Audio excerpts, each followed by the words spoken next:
Let's just see if we are on air. Are we? Okay. We are live and we're coming from Cornerstone at Salt River. Peter and I here in the studio. Welcome to each of you. It's our third tutorial on life skills didactics. It's Monday, the 22nd of September, 7 o'clock. And although we don't have any viewers at the moment, I'm pretty sure tonight's going to be an involved and informative tutorial in preparation for this part of our curriculum. And when you do access this video, it's going to be useful for you in preparing for assignment 2 and module outcome 3. I'm going to use a PowerPoint presentation to lead you through the discussions tonight, and I'm going to have a couple of video snippets, some activities to engage you in some critical thinking around assessment. Assessment in general, but in particular tonight we're looking at assessment in life skills. So allow me to bring up my PowerPoint as I invite you to start making notes. If you're watching from home and join us in between, you're most welcome to use group chat or Q&A.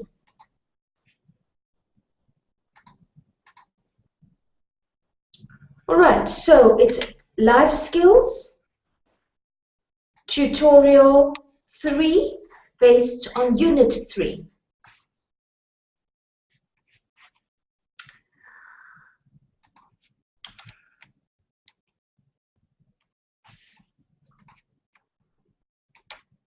Right, we're going to just get that going again.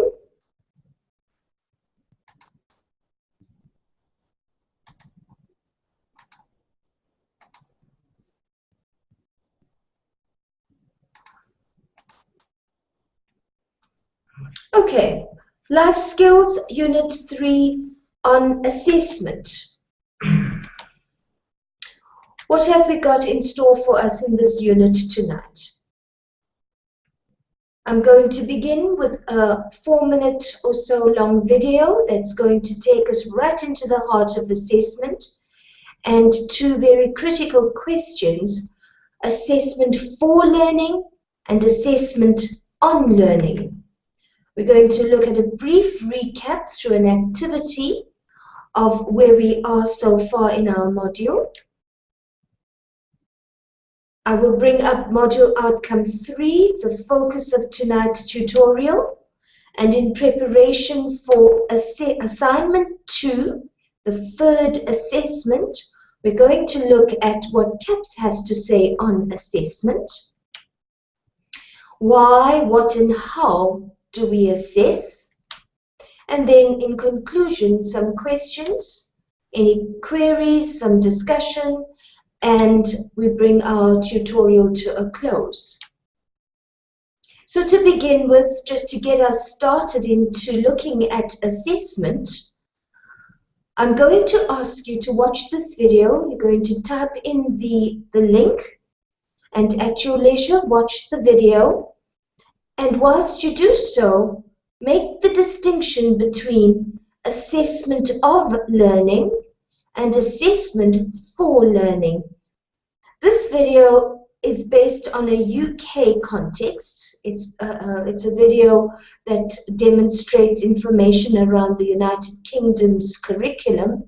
However, it's quite groundbreaking in the research that has been done, and it is most applicable to contexts around the world, and more so here in our country. So I'm going to bring up the video now as we engage in critically asking ourselves, what is assessment for learning and assessment of learning?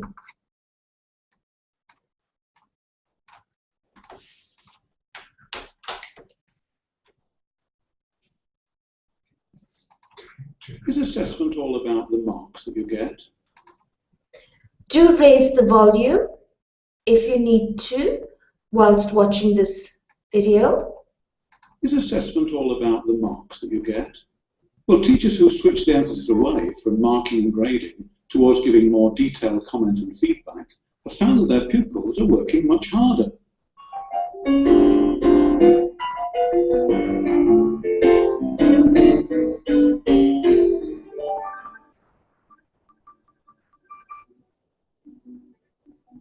The highest stakes in education are in public exams like GCSEs and A-levels, when pupils are given a final grade, summative assessment. But recent research has concentrated on how formative assessment can be used more effectively in the classroom, because this happens on a regular basis, not just a single ritual. Dr. Bethan Marshall is a lecturer at King's College London, specialising in the field of assessment. Formative assessment really is all about the interaction between teachers and pupils, and it's about looking at it's about dialogue between teachers and pupils. When you look at a child's piece of work, that's the kind of evidence that you have for saying, okay, how can we use this evidence of what they've done so far to think about how they might progress and what they might do, and it's about helping the kids to understand what they need to do next to improve. Dr. Marshall co-wrote the influential booklet on assessment for learning, Working Inside the Black Box, which revealed key findings for the improvement of classroom assessment and evidence that this approach did raise standards.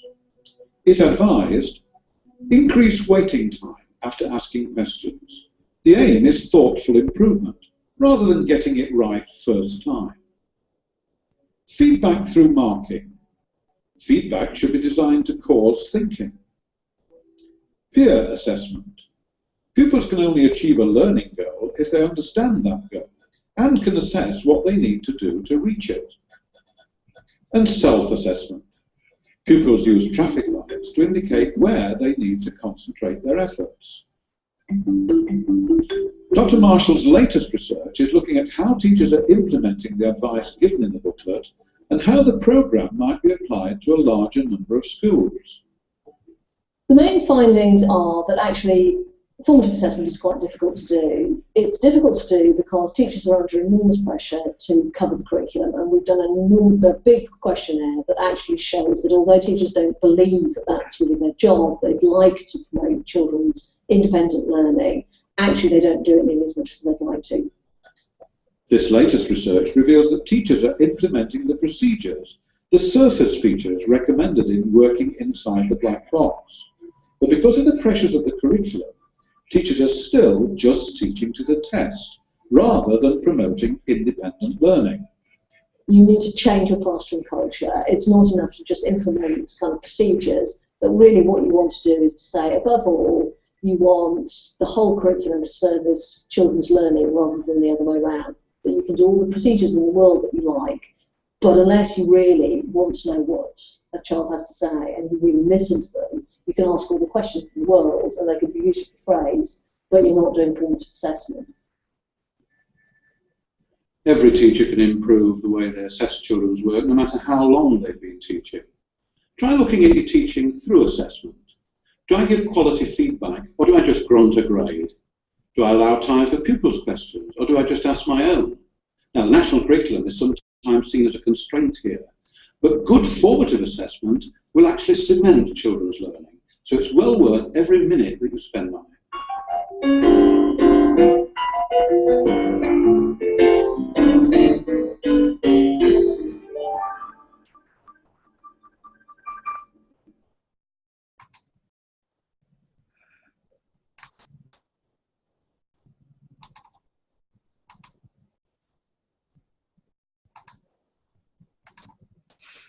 And with that as a starting point, the tremendous debate around curriculum coverage and assessment, the debates around learning, teaching and assessment and its relationship, along with why we assess, what we assess, how we assess, has been encaptured in this short clip, one that you as a student would need to grapple with, to look at quite rigorously in terms of preparing yourself to be an assessor in order to know what your children are learning, what you are teaching, and how effective is the teaching and learning. So tonight we're going to look at assessment just broadly in preparation for your assignment and to meet the module outcome tonight, but also quite specifically in terms of the curriculum and what it requires of us.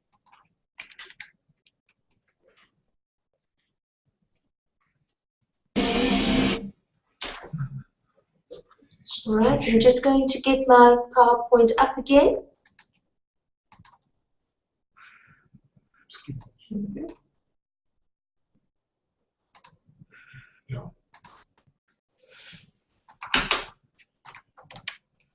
All right, and before we get into any further discussions, let's see where we are at the moment in terms of our module on life skills didactics. In order to do this, I would like you to engage in a self-reflection, drawing a mind map as a strategy to assess your own learning so far. Using a mind map, try and record all that you have covered or learned so far in life skills didactics around module outcome 1 and 2, which looked at the 3 study areas of the CAPS requirements for the intermediate phase, and which looked at developing a range of learning and teaching activities that is required for the intermediate phase. So when you do this exercise, try and recall from your experiences so far through the discussion forum, through the first assignment, what is it that you have learned so far in preparing you as a life skills teacher. You may also draw from the previous tutorials and the lessons that we've covered using Funda.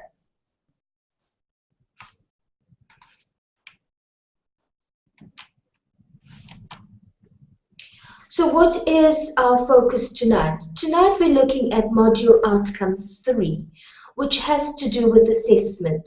The outcome reads, develop assessment schedules or plans and tasks in life skills for the intermediate phase. So whilst looking at developing assessment plans, in general, we are looking also at what is assessment, why do we assess, how do we go about it, but we are focusing on the subject life skills in terms of the intermediate phase in the curriculum. So let's go straight to the curriculum. The CAPS document informs what is to be taught in the intermediate phase, and at this point I want to bring up the curriculum, the CAPS document, and share that with you. And in particular, we're going to go on to page 51. Page 51 of the Life Skills CAPS document introduces to us what assessment is in life skills and the requirements that is needed. It looks at informal and daily assessments, what we might call formative assessments. Informal assessments allow teachers to on a more regular basis, on an ongoing basis, evaluate their learning, their teaching, and through informal assessments, formative assessments are covered. And among the strategies that are used for these informal daily assessments are discussions, class tests, short tests, debates, role plays, interviews, case studies, oral presentations, and so forth. Formal assessments are what we call summative assessments. These are paced on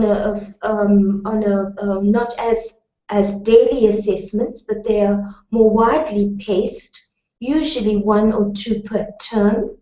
And these assessments involve quite a rigorous process of drawing up marking memos, rubrics, and these include our more formal tests, examinations, practical demonstrations, projects, and so forth.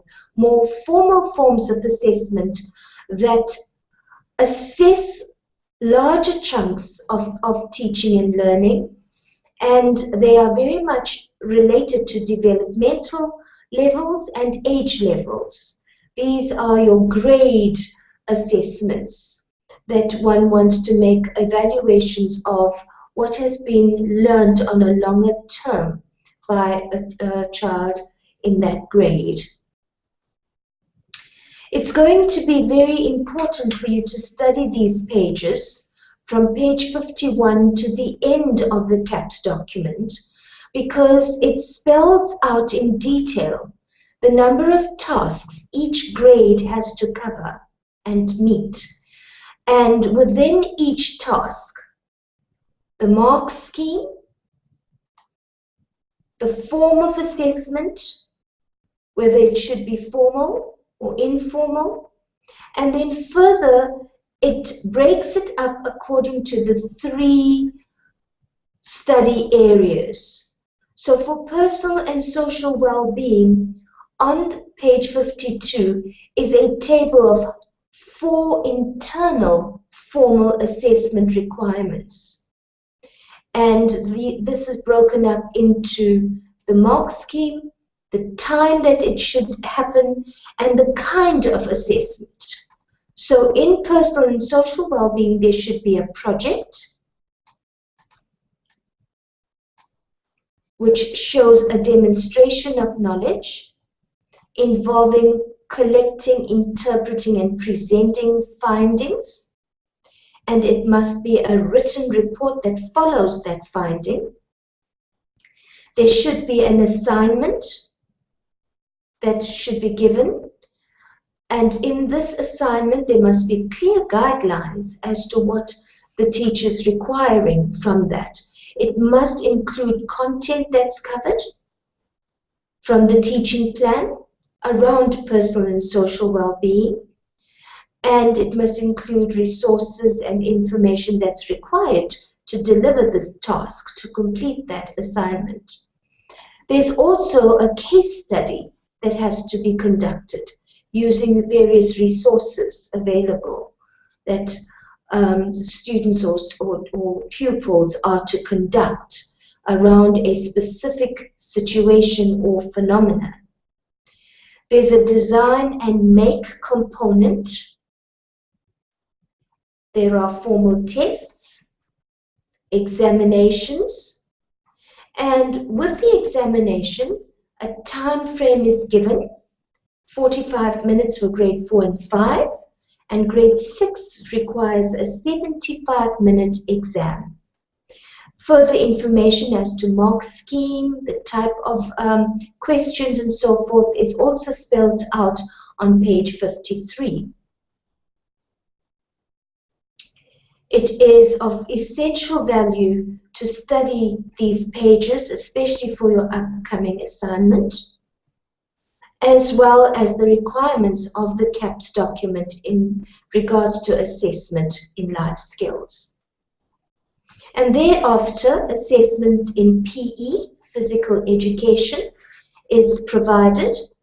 And here you have various criteria along with the various tasks or skills, and a marking memo that is provided on this page, page 55, which deals with physical education and how assessments are to be conducted, the mark scheme, the periods, the skill, and they provide a report or a table that you could use to record your assessment. So there is a recording tool as well. And then under the creative arts, on page 56, you will find the information on how to assess the creative arts regarding formal requirements. And here again, the mark scheme is provided, which breaks down creative arts into visual, and performing. A reporting and recording tool is provided for further information on page 57. And with that, we have the percentages attached to them, along with level descriptors.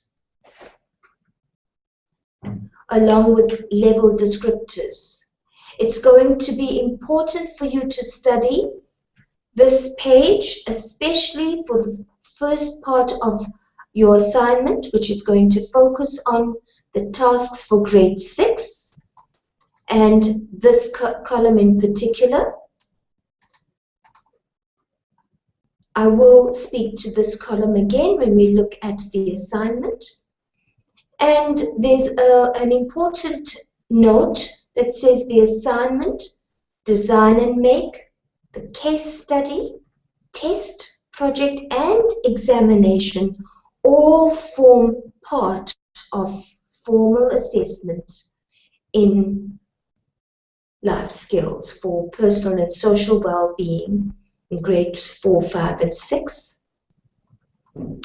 And then there is a moderation tool as well, which is used, and you can read up on that on page 58. So students, it's going to be essential for you to study the CAPS document in detail before understanding fully what assessment is going to entail for life skills. I will refer to the CAPS document again, but let's get back to our PowerPoint as I bring it up to take you through now the next part. Just again, another visual on the 3 study areas that will be assessed informally for formative assessment and formally for mark and progression. Okay, and with that, let's move along to why do we assess? It is going to be an essential tool for us to look at as an essential part of understanding assessment as to why do we need to know about and to assess students. So to this end, I would like you to take some time when you get to this slide to engage in a discussion if you're working with somebody, or to list down all the reasons why you think teachers need to assess pupils' learning. Why is it important for us to assess pupils' learning? Especially since we are developing children towards independence, we're growing them in knowledge, we are teaching a curriculum that's quite loaded and preparing them for each level of their grades. Why is it then that we need to assess, and what for? And here I would like to draw your attention to the snippet that we watched at the beginning that talks to assessment for learning and the distinction assessment on learning. And here I just want to draw your attention to 4 reasons among a whole host of reasons why teachers need to assess their pupils. And before I do that, I would like to welcome the one viewer that might be watching from home. Welcome to you, and please feel free to identify yourself using Q&A and enjoy the rest of this presentation. So why do we assess? Among many reasons, we assess to improve not just learning, but teaching as well. We scaffold our teaching and our learning on previous knowledge. So prior knowledge that students have is what we are improving on and exploring through scaffolding teaching and scaffolding learning. We assess to inform our teaching and to inform the learning that students have undertaken. We inform through reporting, either verbally or through written. Through conferencing, a whole host of strategies can be used to report and to inform how and why we assess. We assess to prove what we have taught, to prove our learning, to test it, to see and evaluate whether learning has taken place and how effective the learning has been. And we assess to support. We assess to support the learning and our teaching. Those are just 4 very quick but important reasons why we engage in assessments. And so what do we assess? At this point, I would like you to use a table as a strategy to answer this question. Tabulate what you think needs to be assessed. So you are preparing to be a life skills teacher, and you need to assess your teaching and how effectively it's being learned. So what is it that you assess? Tabulate what you think needs to be assessed. And in so doing, you will focus on curriculum and learning outcomes. That will be one of the areas that will be assessed. You will look at pupils' results that will inform what to assess next. It's cyclic. And you will assess for purposes that the assessment itself will require. In other words, the purpose for the assessment will dictate what you assess. In other words, are you assessing for summative or formative purposes? These are some of the things that you will use to assess students in their learning. So in doing so, you will need to plan the learning outcomes, which become benchmarks. We get our benchmarks from the CAPS curriculum. You will identify different approaches that will measure whether your learners have achieved the outcomes. You will gather evidence, gather information through the different strategies that you extract information from. The CAPS spells out what these strategies must be, as I have referred to on page 51 onward. Case studies, projects, assignments, and so forth, that will become evidence, data for you to realize whether your students are achieving your outcome or not. You would share this information through reporting on how students have performed, how students have fared in their assessments, through ongoing feedback, through dialogue, through written submissions, through reports, through parent interviews, and so forth. And then that information then further informs with your next step. So it's a continuous cycle of gathering evidence, finding out, teaching and learning, and assessment. How do you go about it? What are the tools that teachers have in order to extract data, in order to gather information on how well students are learning and how effective is the teaching? For this, it's a lifelong process. As long as you are in the classroom as a teacher, you will gather new and creative, innovative, relevant, meaningful strategies to develop a repertoire that you could use for varying contexts as assessment tools for the life skills classroom. Here you would use the internet. You could use strategies from books. You can use ideas from teachers, visits to workshops, professional development courses, various ways of gathering new and innovative and current ways of information that you can use to assess students as you teach them. And it's here that the creative fun aspect of learning and teaching comes alive. So assessment is part of that process. It needn't be a clinical, stark and cold experience, although it can be for students. Formative assessments can be fun assessments, can be quick, short assessments without all the stress and trauma that some students experience in assessments. Summative assessments need to be valid, trustworthy, and it needs to inform teachers through a reliable source. Can the student do this? Do they know it? And can they reproduce a similar result each time? These assessment strategies also speak to students who underperform, at-risk students who need other intervention.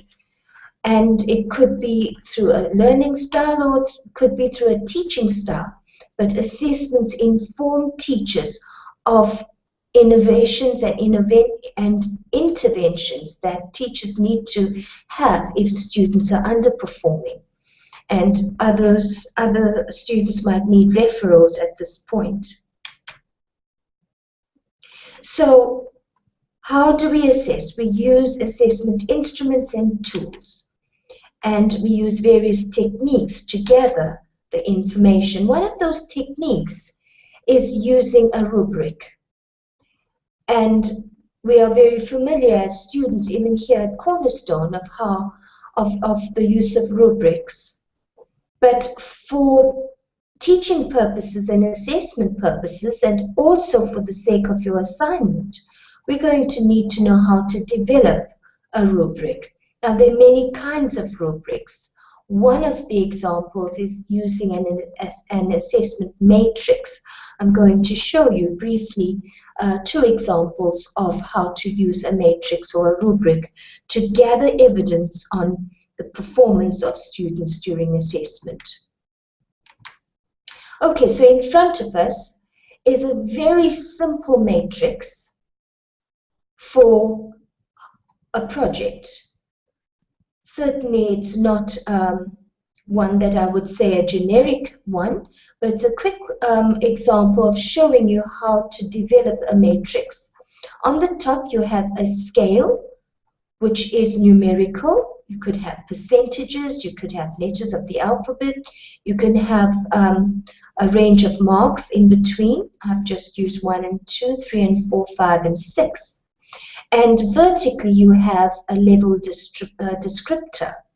Here the level descriptor for a range of 1 to 2 points may read very shoddy and untidy, little evidence of attention for doing a project.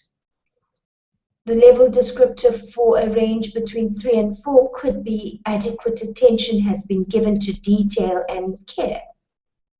And at the top between 5 and 6 could be much effort is visible, there has been attention to detail and commitment to work. And then you have a criteria, you have several criteria. A criteria that could be used to break up what you as a teacher is looking for in this project. So one could have use of resources, use of diagrams and illustrations, presentation of work as criteria for what you want to look for in this project. The criteria is most essential because it is based on your learning outcome and what you want the students to achieve from doing this project.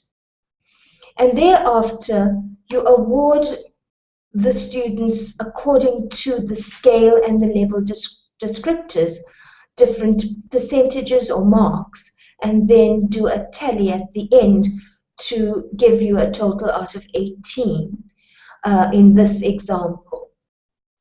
So the criteria that you break up the project is quite important in terms of what you're going to teach, how you're going to teach it, and how you're going to assess it. And in so doing, you have developed a matrix of learning, of teaching, and of assessment. It is essential also to provide this upfront before and at the outset of the learning task. That is a transparent, informative approach to assessment. And so the next example is going to come from Cornerstone's module on life skills, assignment 2. As an example, assignment 2 comes out of module outcome 3, where we are looking at developing assessment schedules and plans and tasks in life skills for intermediate phase. From that outcome, this assignment has been developed. By the end of this assignment, you should be able to develop assessment schedules or meet the outcome. You are asked to show what you know through a table format. There are 2 parts to this assignment. There's a section A and a section B. In the section A, you're asked to develop assessment schedules for a grade 6 class under personal and social well-being. You're going to have to draw on your CAPS document and knowledge from these pages as I have shared it with you in order to answer this part of the assignment. You're going to have to present your answer in a table showing 4 weeks of work, 4 terms of work, the week and the duration of the assessment, the number and the type of formal and informal assessments that is planned for, around a topic with the content and the specific aim that is being assessed. Going to have a mark allocation and a reporting matrix to accompany this part of your assignment. It is important to note that you're not going to give the details of the actual task that you are assessing. Here again, if you look at page 56, it's going to give you 58. Between page 51 and 56 will give you the details for this, but we are looking on page 53 for the grade 6 information on personal and social well-being. It is that section that is being assessed. The next slide shows you the second section of this assessment in meeting this module outcome. Here, section 2 has been divided into 1.1 and 1.2. The first part of it is looking at physical education as the study area, and here we're looking at grade 4. You are asked to plan and develop one informal assessment activity for physical education grade 4 that you could use towards grade progression at the end of the term. So here again, study those sections on these pages of your CAPS document, and here you will have to spell out in detail what this informal assessment activity is going to need, require, and your plan. Here, this needn't be in the form of a table. It's an open choice of how you want to present your answer. You could use text through Word or a table. 1.2 is looking again at personal and social well-being as the study area. And here you're going to plan and develop a formal assessment using a case study for a grade 5 class. So here again, study those areas to see what are the outcomes, the aims of that case study for grade 5. And here again, it's left to you as to how you want to present your answer. For these assessment activities, please include your strategy, the form of assessment. You're welcome to send in teaching resources and texts. Please do not send too many.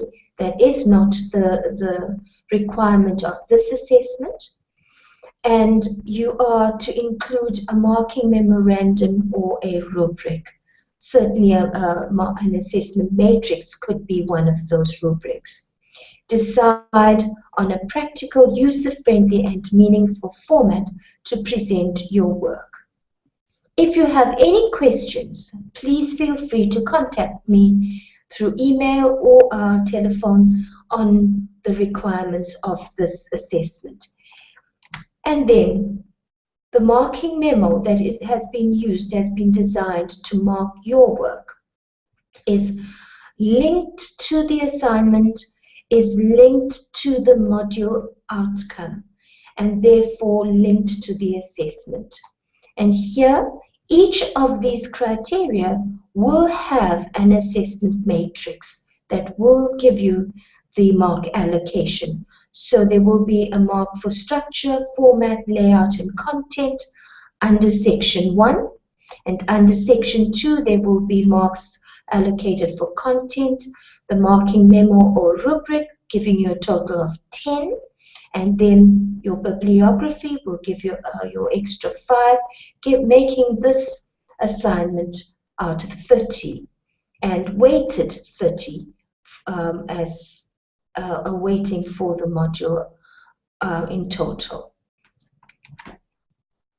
Okay, and then in conclusion, I would like you to watch the following YouTube links to give you further examples and ideas on strategies for assessment, the various tools and techniques that you could use in gathering your repertoire of ideas for how to assess.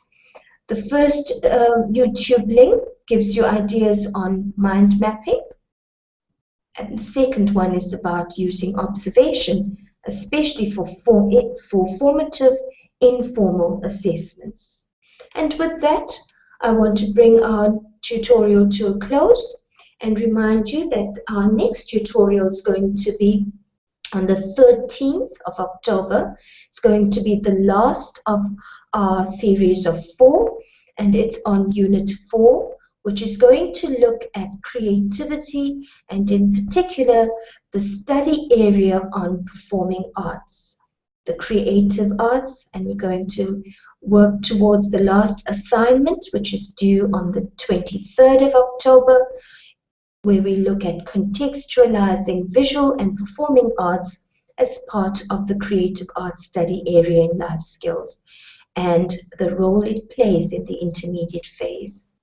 And with that, I invite you again to keep abreast on Funda, and all the best for the last part of your module. As we almost there, I want to wish you well for the rest of the semester, the rest of your modules, and bid you a very good night.